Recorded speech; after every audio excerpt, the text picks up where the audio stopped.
So taking a look at maybe how we can use our table to distinguish types of alkenes, right? So if you guys look at your tables, right? I think it's table, is it 13.4 or 13.5?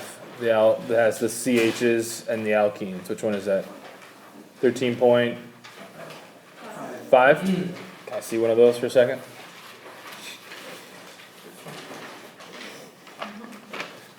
So you have a bunch of different types of alkenes you can have.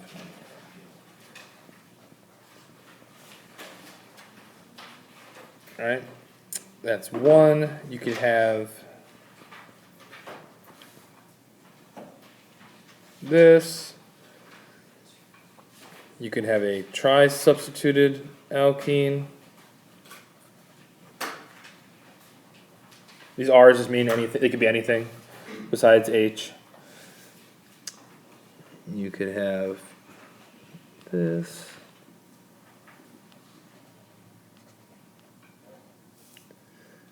And you could have this.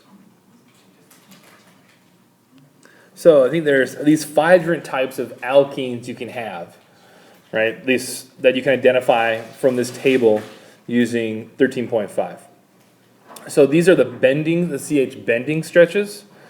So first we need to identify what they are. So this one right here is a trans alkene, right? The H's are trans to each other on the opposite sides of the double bond.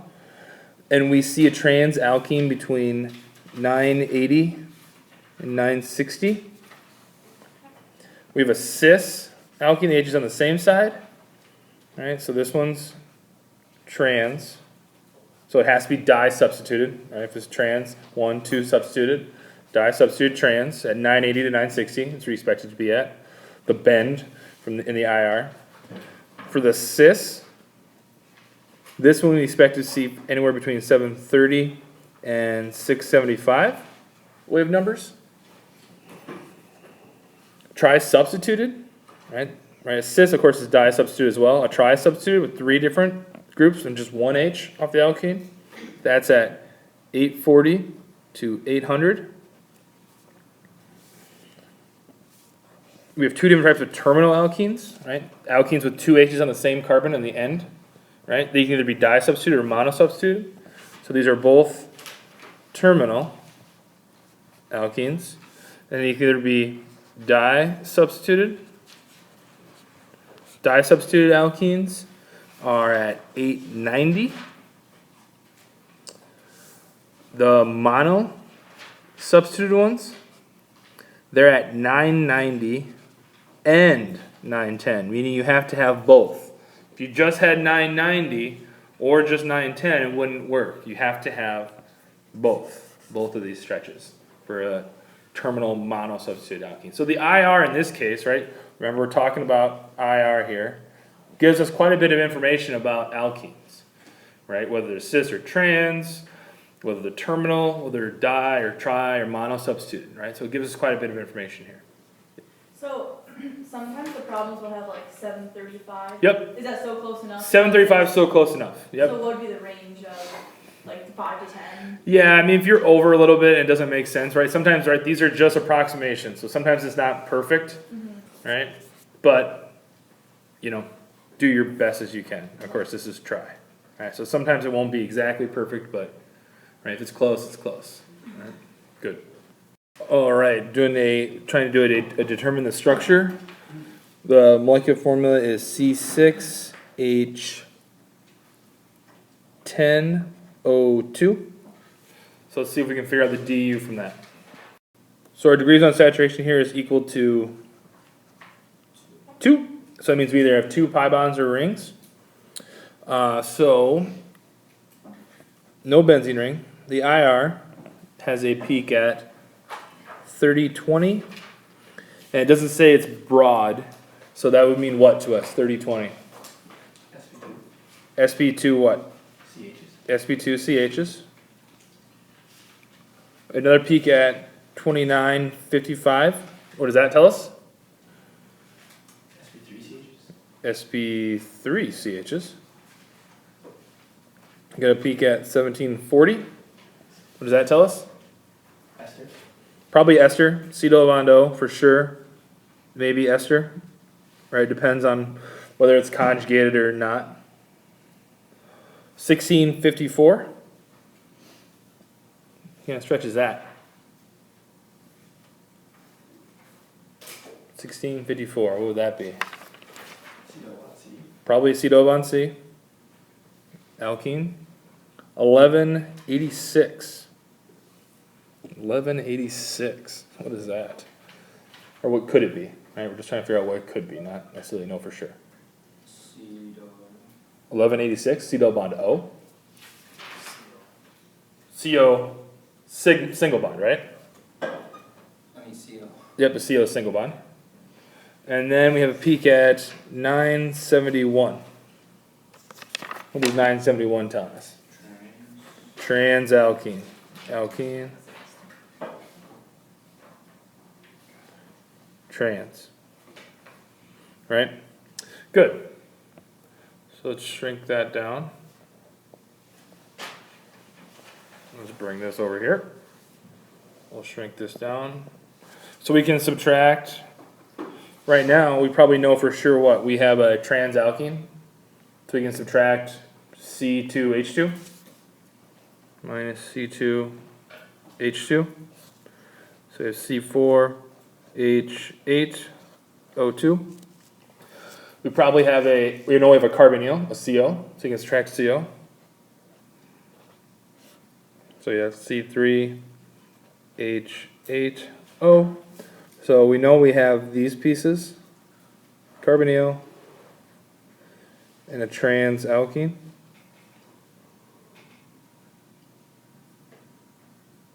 Right? Good. So from there, let's see. The NMR, we have a peak at, so H-NMR, we have a peak at 6.70. That is worth 1 H.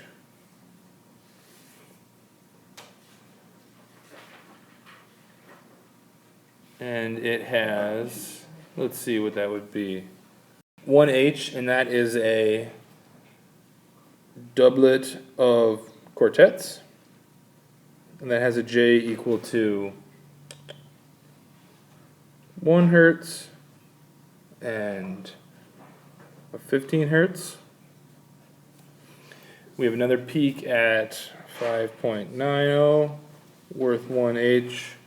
That's a doublet, has a coupling constant equal to 15 hertz.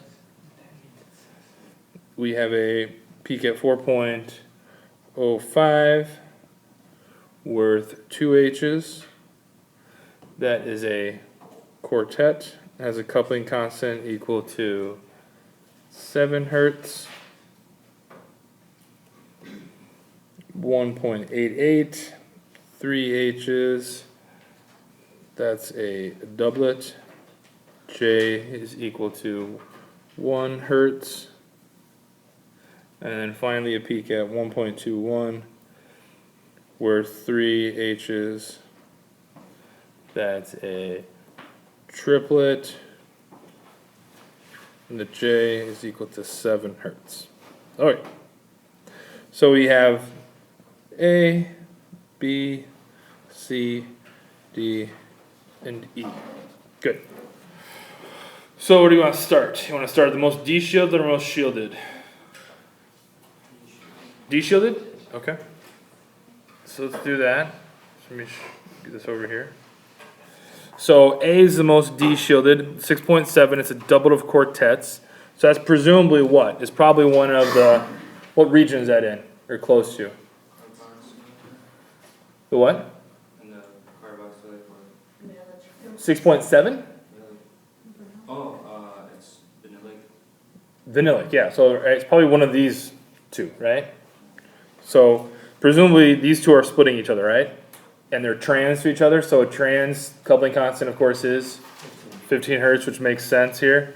So if I made this A and that one B, that works, right? So I can check those off. Although A is still coupled to something else. What else? Who else is A coupled to? It's coupled to B, and it's also coupled to D. That's right, D. So if A is coupled to D, where does D have to be in relationship to A? Maybe across from it. Is it over here? It has to be 3 bonds away, right? Where's the only place it could be? It could either be here or here to make it 3 bonds away. So it's going to be A, it's going to be on the 1 spot or the 2 spot? Has to be here, right? Number of the carbon. So if this is a C, and there's H's here, only these H's will be 1, 2, 3 bonds away. If there was a CH3 here, it'd be 1, 2, 3, 4 bonds away. It'd be too far away. So D has to be on the same carbon as A to be 3 bonds away. So this has to be D. So we can check off D. So we can minus another CH3 piece, right? Minus CH3. So now we have C2H5O left. All right. Let's go to E. Let's go to our most shielded one. That's 3 H's is a triplet, couple of 7 with a coupling constant of 7 hertz. Who's E coupled to? C, right? And it's probably a CH3.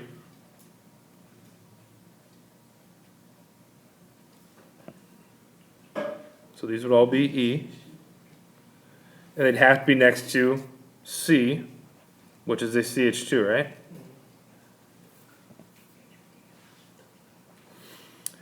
So there, that handles E, but let's look at C.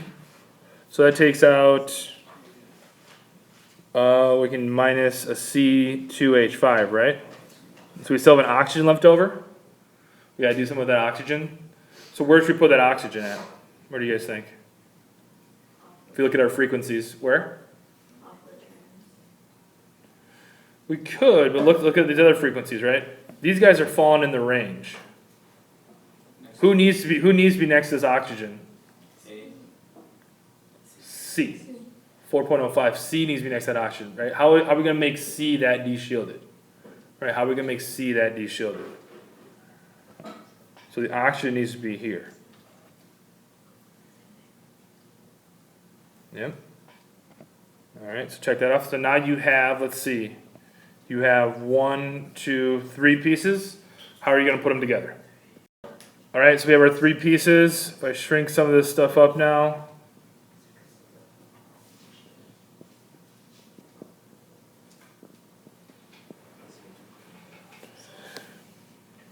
Well, it has to be, the carbonyl would have to be in the middle. It would have to be off the oxygen, which is right there.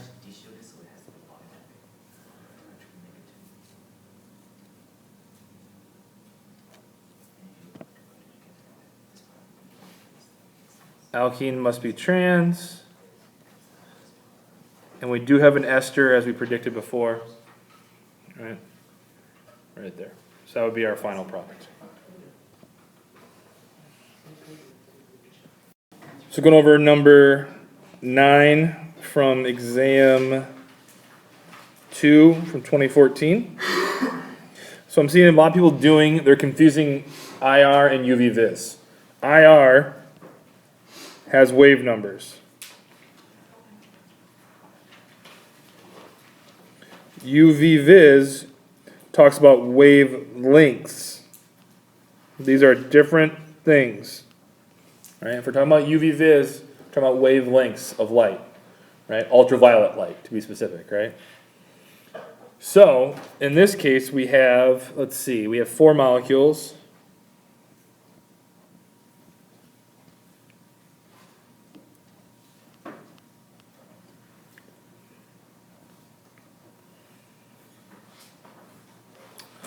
And we're asking, rank the molecules below from shortest wavelength to longest wavelength. Right? A short wavelength would be high in energy. Right? Shorter wavelengths are higher in energy. Right? Shorter wavelengths are higher in energy. So that's different than IR. Detach that from IR. We're talking about UV vis now. right? IR has its own things. This is wavelengths. So let's see, this other one.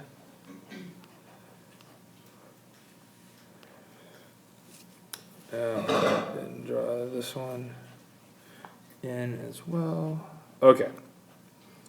So what we ask you to do is rank them from shortest wavelength to longest wavelength. So if you are conjugated, does it take a lot of energy? So if you have a lot of pi bonds lined up, does it take a lot of energy to go from pi to pi star? No. A lot of pi bonds all lined up, it doesn't take very much energy, right? It's like visible light almost gets to, right? So is that going to be long wavelengths or short wavelengths? Long, right? Lots of conjugation, long wavelengths, right? So which of these is the most conjugated? If I said A, B, C, and D, which one has the most conjugation? A does. The tricky part with A is, right, this oxygen has lone pairs, right? This oxygen is going to choose to be sp2 hybridized to put one of those lone pairs into a p orbital to be part of the pi system. Right? If you can be part of a pi system, you will. Right? So this we would say, this would have the longest wavelength, so we've had that before. What would have the shortest wavelength? Which one's going to take the most energy to go from pi to pi star? C. So that would be 1. And now between B and D, which one's going to have the longer wavelength? B or D to go from pi to pi star? B is. So B would be 3, this would be 2. Right? The way to look at it, this has 1, 2, 3, 4 pairs of electrons in the pi system. This one has 1, 2, 3. Right? They're all adjacent. This one, there's no conjugation for this one at all. And then this one has 1, 2. Right? If there's a lone pair here, right, there'd be at least 2 pairs of electrons in the pi system. Whereas this, right, there's sp3 hybridized carbons here, so it doesn't work. Good. But don't confuse wave numbers with wavelengths.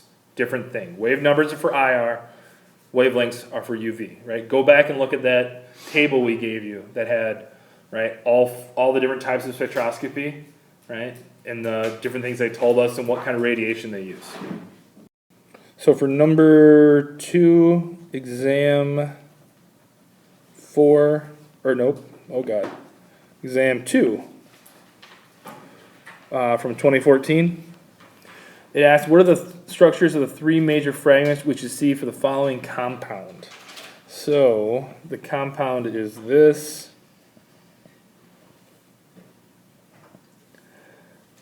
There's actually a lot of things you could break off here. First thing I would do, let's number the carbons. 1, 2, 3, 4, 5, 6, 7, 8, 9, 10, 11.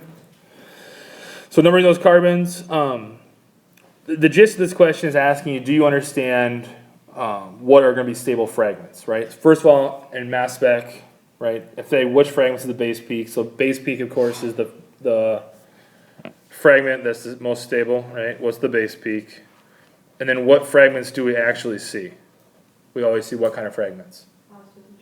The cations, that's right. So in mass spec, we always create a cation and a radical, right? There's always both. We only see the cations. We only see the stuff with the plus charge. Good. So where do we want to break it off? So this, I'm not sure if I covered this last year or not exactly, but you want to form the most stable carbocation you can. So we learned about primary, secondary, and tertiary, right? Tertiary having the most hyperconjugation interactions, right? Sigma bonds, 2 bonds away. So someone give me an example of one we could break off. That one I didn't show in the key, if I give you that one, if I said we could break between 4 and 5, right? We could break between 4 and 5. So the first thing that's going to happen, right? If I broke here, I would put a plus charge on 5 probably, because that would give me a radical at 4, and a plus charge at 5 would give me a tertiary carbocation, right? So that's good.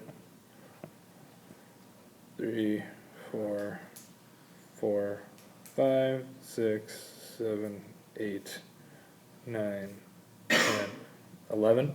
So that's one way that I did not show on the answers. I think, let's see if there's another way that I did not show. Is there another way I did not show besides that?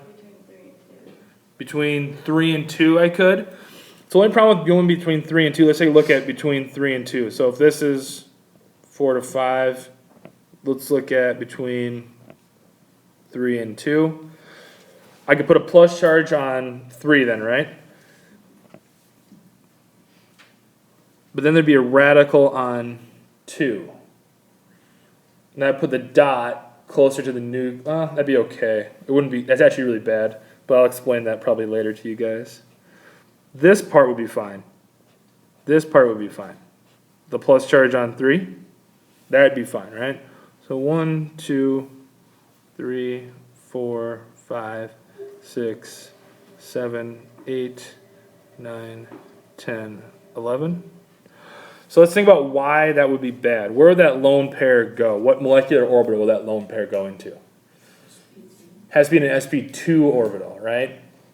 And now that it doesn't seem like it'd be that bad, but it's actually really bad to have that, because right, again, that lone pair is not. So if it was in an sp orbital, maybe it'd be okay, right? Because sps are close to the nucleus. So it's one electron being in an sp2 orbital is actually really bad.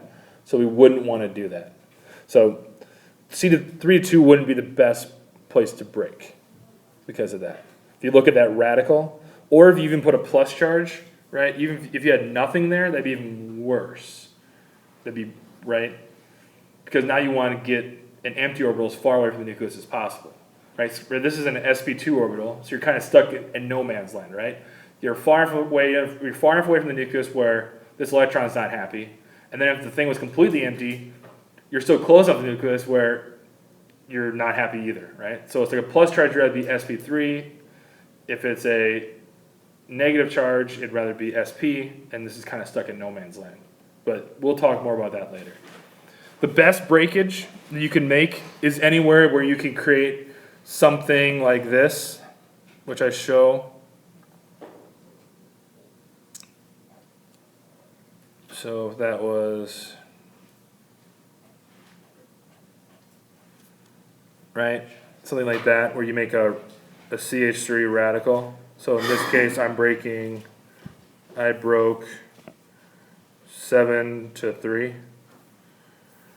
So this would be 1, 2, 3, 4, 5, 6, I think you did 8. to 3 on the key. Yeah, but they're the same, right? Yeah. So it won't matter. 10 and 11, and this would be 7, right? So this is good because, right, you can move, right, there's a plus charge here, which is bad. It's tertiary, which is better, right, because that means we have, right, sigma bonds, 2 bonds away, hyperconjugation buddies. But what's better than hyperconjugation? What if you could actually move these electrons, right? This actually has a resonance structure, right? If I have something that like this, I can actually move electrons in a resonance structure to stabilize that. And anytime I actually move the charge around, that's way better than just hyperconjugation, right? This is actual pi bond resonance. So that's going to be way better than hyperconjugation would be. Right? Hyperconjugation is better than nothing, but it's not as good as actually moving electrons, right, and sharing that plus charge. So would this be considered a base peak or only? This would probably be the base, something like this would probably be the base peak. I just want to see if somebody could figure that out and think through that. It was a challenge. It was probably one of the more challenging problems because of that. I wanted to see if somebody could rationalize through that, come up with that on their own. Maybe I hadn't told them that. So number 8 on exam 2 from 2014. It says match each of the following compounds with their corresponding IR peaks. So we have an alcohol. We have a unsaturated or ketone, right? You can draw benzene rings either way.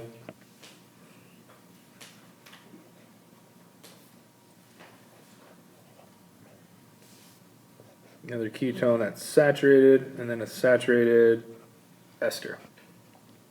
And the peaks are, well, we can just look at, we should just be able to look at these and do this.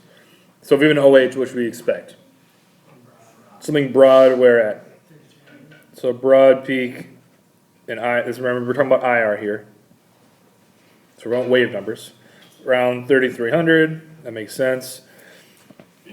A ketone, we have two different types of ketones. We have a unsaturated ketone and a saturated ketone. So what would the differences be here between a saturated and unsaturated? What can the unsaturated ketone do that the saturated ketone can't? This can do resonance. So what's that going to do to the wave number, right? Now this wave number stuff is available to you on your sheet. Or if you look at your specific IR sheet, where is a ketone, a saturated ketone, come at?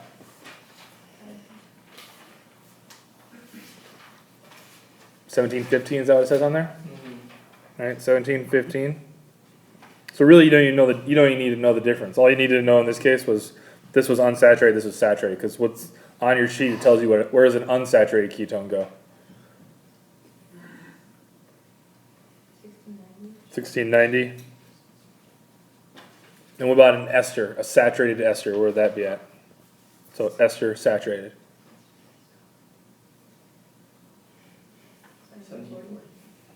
1740. Go look at our list. Those are basically the exact numbers on our list. It's not even asking you to know why. Just see if you could use your tables and match it. So basically, let's look at C13 NMR. Let's talk about C13 NMR and how it relates to chemical shift. And kind of what C13 NMR can tell us. What are the things C13 can tell us versus H-NMR?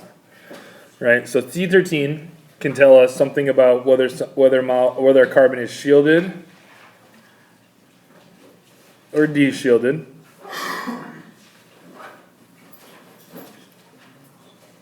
And it tells us all the unique chemically non-equivalent carbons there are. Right? Those are the only two things C13 tells us. Right? There's no splitting. There's no integrations for these. Right? That doesn't work for carbon 13, right? So it's a little different than proton. It doesn't give us as much information. But it does tell us something about the chemical shift, right? So if you have something like let's say an ester versus a ketone, and we're talking about this carbon, which one would you predict would be more de-shielded? The ester or the ester carbon of the carbonyl, or the ketone carbon of the carbonyl? Ester, why? There's two oxygens next to it, right? Making it two electronegative things, making it more de-shielded, right? So that'd be a higher wave number, or a higher ppm, right? Wave numbers for IR. This is talking about NMR. So we'd say this may be around 200, right? So the other thing that's different with carbon is that the actual range is much bigger than proton, right? Where proton's from 0 to 12 or 13, carbon NMR is from 0 to over 200, right? 220, right? So this maybe be at 180 ppm. Right, so you get a little bit of a broader range. But that table you have in your handouts also gives you this information as well, right? So you can see where these things are at. But it tells you the unique number. So if I looked at this, how many unique carbons does this ester have?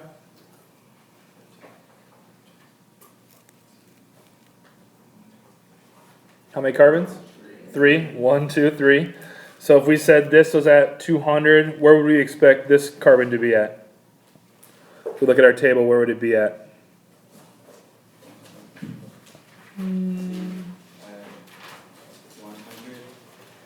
100 to 50 to 100. Yeah, probably from 50 to 100. You know, maybe we could even say 75 to 25. What about this carbon right here? Where would that be? 50 to 100. Probably 50 to 100 as well. But if we had to guess, carbon, if I said this is carbon A, this was B, and this was C, what's the order they'd be as far as de-shielded? Which one's the most de-shielded? B, right? So B would be the most de-shielded. Which one's the most shielded? A, good. And then B, and then C would be the middle, right? So you may not know exactly what number is, but you could give me, you could figure out the order they'd be in, right? Good. All right, let's take a look and let's do a mass spec problem. Let's do tert-butanol. Let's see, what happens to tert-butanol in a mass spec? The first thing that's going to happen, it hits the electron beam, right? So that will eject an electron. Immediately eject an electron. That'll get us to O with a plus and a dot and a dot. Right? Nope, so the first step is always knocking one electron out. Right? First step is always knocking one electron out. Now at this point, we have a couple options to do. So one of the ways we could do this is a heterolytic cleavage. And what happens there is the oxygen having that plus charge is not happy, so both of these electrons go to the oxygen and that carbon-oxygen bond breaks. So what do you have left over? You have the oxygen now that just got a lone pair.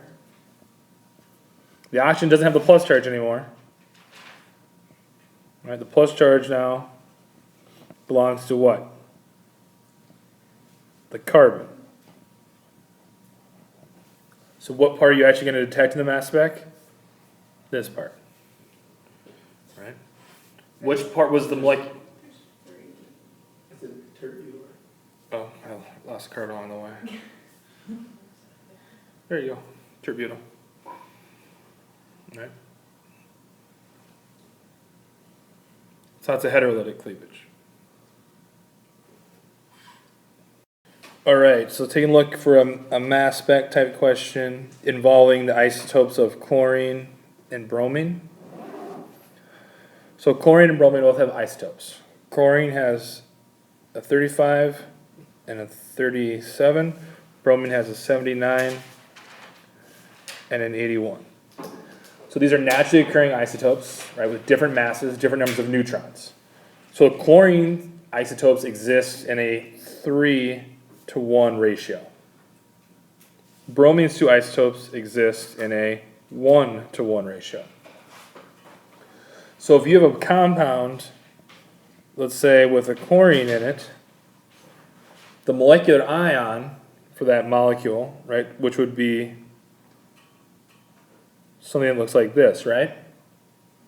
The molecular ion would have a peak like this and like this. So this would be a M plus peak, and this is an M plus 2 peak, right? Representing that isotope. And they exist in a 3-to-1 ratio, right, of abundance. Now if it was bromine in that same molecule,